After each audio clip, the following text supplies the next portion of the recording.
Former Transnet executives Brian Molefe and Anoj Singh were arrested and appeared in the Palm Ridge Specialised Crimes Court in Johannesburg on Monday.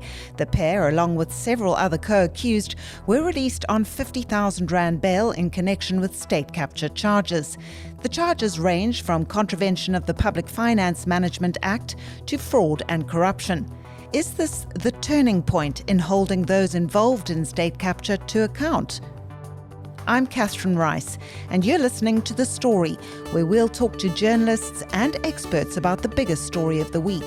We're joined by News 24 senior investigative journalist Kyle Cowan, and later we'll be talking to CEO for the organisation Undoing Tax Abuse, Wayne Duvenage. Kyle, thanks so much for your time. Kyle, can you tell us exactly what the charges are and what they relate to? So the charges are actually, quite simple. It's corruption, money laundering, and fraud, including a violation of what is called the Public Finance Management Act, which is effectively a regulatory control act that tells officials who work with public money how they're supposed to conduct themselves and how they are supposed to manage public money. So in this case, the allegation is very clear. The allegation against specifically the former CEO of Transnet, Brian Molefe, and the former Chief Financial Officer, Mr. Anoj Singh, is that they failed to protect, they failed to spend public money in such a way as to affect savings for the public purse. Now, this relates back to a procurement plan, a procurement program that Transnet had started way back in 2013 and 14. And it was one of the largest procurements of a state-owned company in South Africa's history. It's 54 billion rand, and Transnet was looking to purchase 1,064 locomotives. Now, as the listeners may not be aware, but some will know that Transnet operates obviously a rail business, and they need these locomotives, to pull massive amounts of freight around the country. The locomotives that South Africa had, that Transnet had, were getting very old, and they needed to be replaced. Now, what the exact allegation is that a global consultancy company called McKinsey was hired as transaction advisors, because when you go on a major procurement drive like this, not a lot of companies in the world actually have, the billions of rands, 54 billion rand just lying around in a bank account somewhere. They actually have to borrow that money. And what companies will often do is they will hire consultants or people, who work with raising finance of this nature all the time. And they appointed McKinsey.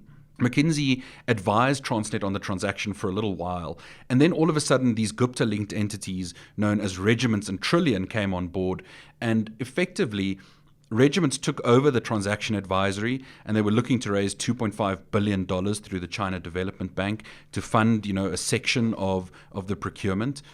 And then Regiments was advising Transnet, and suddenly one of the Regiment's directors, Eric Wood, went over and created another company called Trillion, and Trillion was then effectively double dipping. They were invoicing Transnet for works that Regiments and or McKinsey had already done.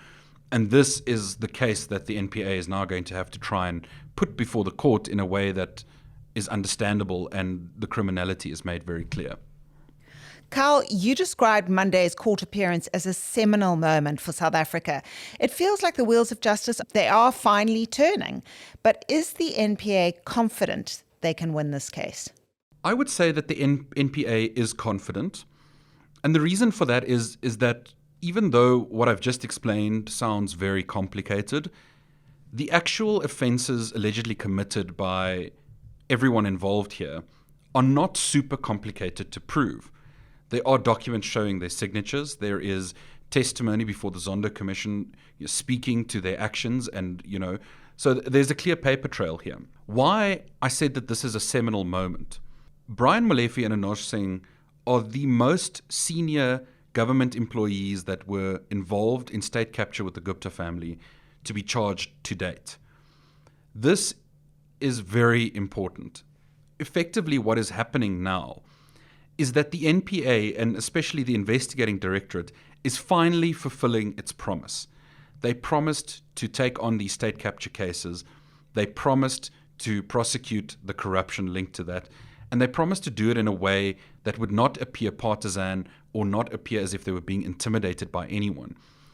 And the arrest of Brian Molefe and Anoj Singh doesn't mean that, the NPA is done with all the work that it needs to do, but it means that they are finally, there's a sort of veil that they have pierced.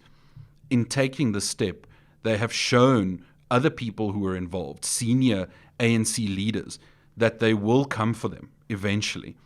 And it has created a very firm footing for the NPA to stand on and say, we are doing our job, just give us enough time to get it all figured out.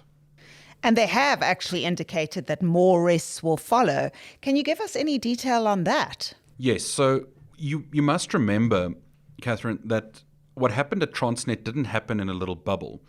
Brian Molefe and Anoj Singh, while they were, two of the most senior executives at the company at the time, they did not act alone, and they did not, think of all of these schemes on their own. So they were actually arrested together with two of the directors of Regiment's Capital, Lita Nyonya and Niven Pillay. Now, Eric Wood, who I mentioned earlier, who effectively, defected from Regiments to start Trillion, he was also arrested back in May, along with another former CEO, Mr. Siyabonga Gama, Mr. Ramasabudi, who was the treasurer of Transnet, as well as one or two other individuals whose name just escaped me right now. But they were arrested way back in May. And the case against Molefe and company have now been joined to that case. And the understanding is that there are another 5 or 6 individuals, Transnet employees mostly, and some people who worked in the private sector at the time that were somehow involved in the transaction that will be brought into this case as it continues. Why the NPA have decided to stagger the arrests in this manner, I really do not know, and it's something that we should definitely ask them to try and explain to us, because in court it did emerge that Mr. Singh and Mr. Molefe were aware from at least September 2020, I believe, that they were persons of interest in this particular investigation, and they had actually offered to hand themselves over to the police then already. Carl, when will this case be back in court? It's back in court on the 14th of October, but I must just add the caveat that if anyone is expecting this case to, be over quite quickly, it's not. Even though the alleged offences are quite simple in terms of, in legal terms to try and prove whether there was wrongdoing, in terms of the amount of witnesses needed and the documents needed, this is going to be an extremely long process. And it's more complicated than it already was by the fact that there are so many individuals who are now appearing as accused in this case. Well, exactly. It is such a complicated case. And as we've seen in the trial of former President Zuma, there's this Stalingrad approach, endless postponements, and sort of no end in sight. Do you predict that Molefe and Singh will soon be indicted in connection with other allegations of corruption? That's a difficult question to answer because the NPA has limited resources. The police have limited resources. The courts have extremely limited resources. I would think that a smart strategy now would be to pursue this one case against these individuals and wait with the rest. There are many matters that Mr. Singh and Mr. Molefe specifically, and I'm thinking about Eskom cases, could be charged with. But the reality is that the NPA doesn't have enough hands to, run multiple cases all at the same time of such a high, high profile and, complex sort of nature. So my thinking would be they would allow this case to run its course while they focus on other individuals linked to other instances of state capture corruption that maybe need a little bit more priority and certainly a little bit more political will behind them. Well, certainly the investigations team will be keeping a close eye on that story and the others. Thank you so much for your time. That was Kyle Cowan, Senior Investigative Journalist for News 24. We're now joined by Outer CEO Wayne Duvenage. Wayne, thank you for your time. Outer has assisted the investigation that has resulted in the arrest of Brian Molefe and Anoj Singh. Can you tell us about how exactly you became involved? Yes. We've got a investigations department, a project management department, and when we got hold of the Gupta leaks, we developed with an IT company a very efficient search engine that enabled us to to search the entire Gupta leaks from even the PDF files through search words, whatever you put in it would pull out the PDF files, strips them out into HTML format. And it was very effective in gaining a lot of information. And with that, our project manager on state capture, Rudy Haneke, was very, very instrumental in compiling a lot of the web and the network of what happened, the money flows, the various links in the emails, timing of some of these mails and the decisions or the activities that happened in government after that, and painted a very, very good, strong picture. And then we approached the NPA and said, look, we have this information. If you're looking for it, if you need it, if you need help, whatever it is, abuse us, use us. We're not here to charge you, not here to make money. We're a non-profit entity. We just want to help. We've got a wealth of information. And slowly but surely, in their engagements with us, they realized and saw the power of the information and that we could help them with. And in that way, Rudy was asked to give assistance to their investigators, and we've been doing so for the last 2.5 years now. And a lot of that information flowed into the compilation of their dockets and their charges that have now been laid. How did you feel seeing these people in the dock at long last? Absolutely elated. These are the faces and the names that adorned our headlines for the last number of years. Smirking and smiling and acting as if they were invincible and never, will they be held accountable. Obvious with all the investigative journalism, and I must say journalism has been brilliant with the free journalism and the laws we have here and investigative expertise that is applied. So we would couple with what was being revealed out there with now compiling our cases. We compiled that whole document called No Room to Hide, which we gave to Parliament shortly before Jacob Zuma's, last attempt to remove him, vote of no confidence in August 2017. And in there is all of this corruption and this wrongdoing that was taking place. So it's extremely uplifting to see the likes of Brian Molefe and Anoj Singh in the dock and others, Ace Magashula. The list goes on. We know there's a lot more. We know this has taken a long time, but we were always sure, Catherine, that the rule of law will flow because people in power today aren't always in power tomorrow, and that we need to just keep compiling the cases and the evidence and information. Do you think that the MPA has the necessary resources to win this case, and how long do you think it will take? We think they do. I think what we have gathered, and that's why it has been a bit slow, is the methodology of compiling these cases.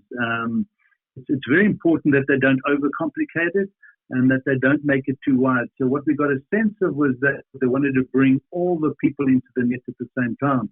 Whereas if you break the cases up, if you charge Brian Molefe on his involvement separately to the others, or co-join them, but make sure that it doesn't get too complex. Because what happens is they just slow the process down. Each one brings an interlocutory challenge. We know the Stalingrad tactics, and they bring these top lawyers paid for with our money. So the methodology, I think they're getting it right now.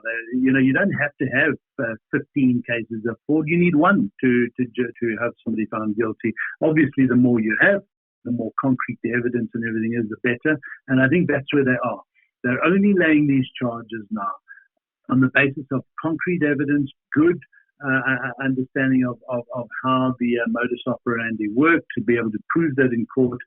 And the length of this is going to be solely determined now by the amount of filibustering and Stalingrad tactics that the accused bring, which they will bring. They're very notorious. They're schooled by the Zuma crowd on that, and their lawyers. And secondly, how quick the courts are able to hear these cases. We believe the evidence is strong, and it shouldn't take long. But for some reason, in this country, court action, it just drags on. It does take too long. Well, certainly the wheels of justice are slow in this country, but at least we are seeing some action.